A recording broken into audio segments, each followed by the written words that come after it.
अब प्रश्न दिया गया है, एक गोले का आयतन ज्ञात कीजिए जिसका पृष्ठीय क्षेत्रफल 154 वर्ग सेंटीमीटर है।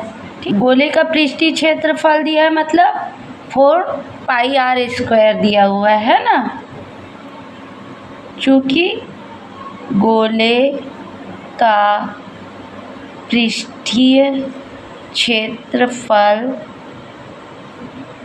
बराबर 154 वर्ग सेंटीमीटर दिया हुआ है। ठीक है, मतलब कि ये पृष्ठीय क्षेत्रफल दिया है माने 4πr² दिया है बराबर 154।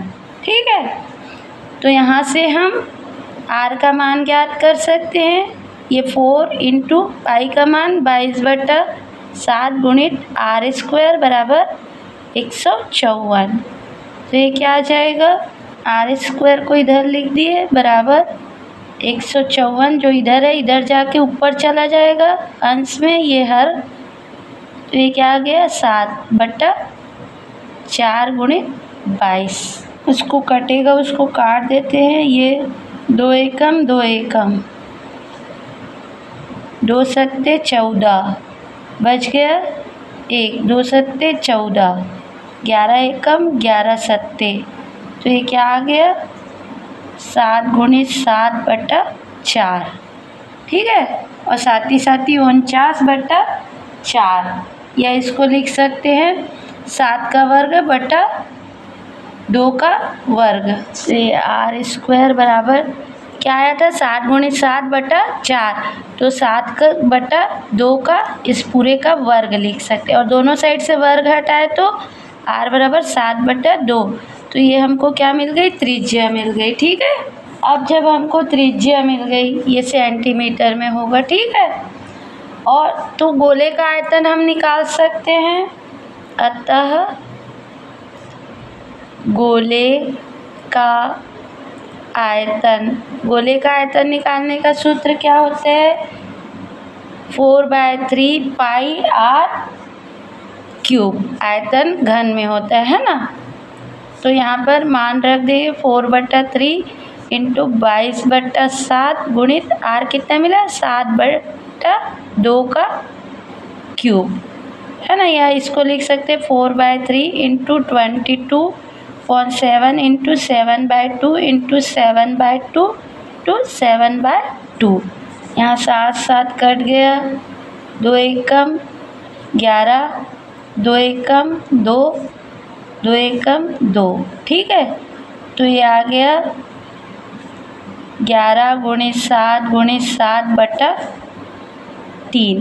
तो ये क्या हो गया 11 × 49/3, साथ ही 49। ठीक है, अब इसका गुणा किए तो क्या आ गया 11 × 99 का 9, हाथ का लाए 9, और 11 चौक 44, और 9 और 1 10, 3 13 का 3, हाथ का लाए 1, 4 और 1 5, 539/3। ठीक है, तो 3 से इसको भाग दे देंगे, तो ये कितना आ जाएगा, 3 से भाग दिए तो ये आ जाएगा 3 एकम 3, 3 एकम 3, बच गया 2, 23 हो गया है ना। तो 3 सत्ते 21 है ना, बच गया 2, 29, 3 निया 27, बच गया 2, दशमलव लगाए 0 बढ़ाए तो 20 हो गया है ना। तो 3 छक्का 18, बच गया 1, दशमलव इसलिए 0 बढ़ाए तो 3 तिया 9, सॉरी 18 बच गया 2 है ना, दशमलव इसलिए 0 लगाए तो 1 सेकेंड ऐसा भाग ले लेते हैं, 539। 3 से ये रफ में करना आप, यहाँ पर हम बता रहे हैं 3 एकम 3, बच गया 2, 23 है ना। तो 3 सत्ते 21, बच गया 2, 9 उतारे, 3 निया 27, बच गया 2, दशमलव लगाए 0 बढ़ाए तो 3 छक्का 18। ठीक है, बच गया 2, दशमलव लगाए इसलिए 0 बढ़ाए तो 3 छक्का 18, ऐसा 6 6 6। और जब सार्थक अंक लिखते हैं तो बार बार 6 आता है तो एक संख्या बढ़ जाती है, तो इसे हम ले सकते हैं 179.67 है ना। और इसे आयतन है इसलिए घन सेंटीमीटर में दर्शा सकते हैं। ठीक है, सार्थक अंक लिए तो, नहीं तो 6 भी लिख सकते हो आप।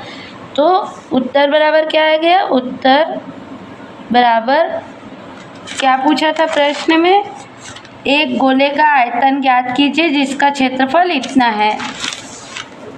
तो उत्तर बराबर गोले का आयतन, ये सब आप रफ में करेंगे है ना, काटा पीटी मेन पेपर में नहीं करेंगे, पीछे तरफ रफ कार्य करेंगे है ना। 179.67 घन सेमी। ठीक है।